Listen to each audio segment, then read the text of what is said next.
Luder, Preutz, and Razin, in their 2010 printed article titled Emerging Personal Media Genres, discuss the importance of understanding emerging communicative practices within social and personal media, particularly in the genres of online diary and the Campum self-portrait. These authors provide several insights on different authors' definition of genre, which I found important to discuss here. There's three. The first one is Anthony Giddens, and his notion of genre theory is that genres are both mediums and the outcomes of textual practices in socially organized settings. Norman Fairclaw's notion of genre theory, he argues that genres are overarching textual categories which correspond closely to types of social practices. Todoro's notion of genre theory, he argues that genres are horizons of expectations and models of writing for writers. The function on a macro level is to overcome contingency and to facilitate communication by enhancing communicable and understandable interpretive, flexible frames of references for communication. So their example is how novels are situated as layers between a book and the author and reader. My example is how a poet is situated as a layer between the poetic textual utterances and the poet/reader. Alex Avila, a graduate here at Cal State University of San Bernardino, created a multimedia video. Alex has mediated his subjectivity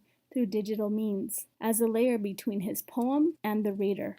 The features here are much like the front cover of a book, where the title and the author appear in stylized font that signal the text and the author. Alex's webtext is especially instructive in this regard. His opening text depicts an opening scene of a book turned into a movie with his name, the title, and the image of red smoke. An indelible scene to the content soon to appear. This repetition of red smoke and the visual and verbal of the title with smoke within splatters of the smoke serves as reminders of disparity, of authorial attribution and ownership inscribed onto the opening scene. Christopher Bagier, in The Author Function, the Genre Function, and the Rhetoric of Scholarly Web Texts, states that by valuing multimodality, it serves to reinforce how the design becomes the product of the rational author endowed by creative abilities. The importance of genre function in web texts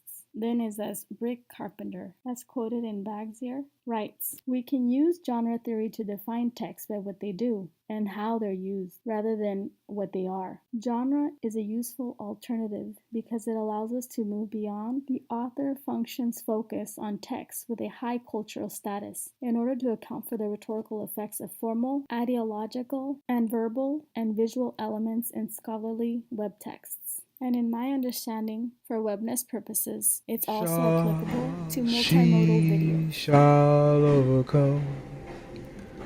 War drums, bullet echo eardrums, bulla, blah, blocka, blocka, blocka, night song, siren, heard, to cook, rock, brick, black, brown, swing, sound, cherry, blow, snow, up nose, winter's minds, spring preacher, blind, walk past Jesus on the 2 train, asking for change, mira, negro, can you help a brother out?